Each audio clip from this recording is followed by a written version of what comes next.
Hi எல்லோரும் எப்படி இருக்கீங்க? வாய்ஸ்லேயே சேஞ்சஸ் நல்லா தெரியும்னு நினைக்கிறேன். கொஞ்சம் உடம்பு சரியில்லை, சோர் த்ரோட், கோல்டு, காஃப் எல்லாமே இருக்குது. வீட்டில் பெரியவன் தாங்க பெரிய வேலையாக பார்த்து விட்டுட்டு போவான். ஸ்கூலுக்கு போகிறதுனால ஏதாவது ஒன்று வந்துடும். 10 நாளைக்கு நல்லா இருப்பான். அதுக்கப்புறம் சளி காய்ச்சல்னு ஏதாவது ஒன்று வரும். அப்புறம் குட்டி பையனுக்கு வரும், எனக்கு இல்லை ஹஸ்பண்டுக்குன்னு. இப்படி ஒரு சைக்கிள் போனதுக்கப்புறம் தான் சரியாகும். நேற்று ரொம்ப டல்லு, அதனால தான் வீடியோஸே போடலை. இன்னைக்கு ஓரளவுக்கு பரவாயில்ல.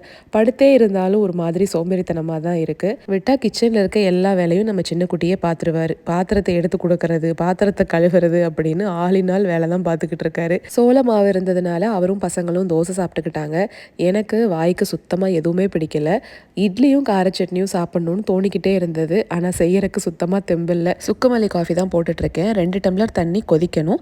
2 ஸ்பூன் சுக்குமல்லி பொடி சேர்த்துட்டு அதுவும் நல்லா கொதிக்க விட்டுருங்க. இனிப்புக்கு பனங்கற்கண்டு சேர்த்துக்கலாம். ஸ்ட்ரெயின் பண்ணி குடிக்க வேண்டியது தான். சரிங்க, நம்ம நாளைக்கு ஒரு ஷார்ட்ஸில் பார்க்கலாங்களா?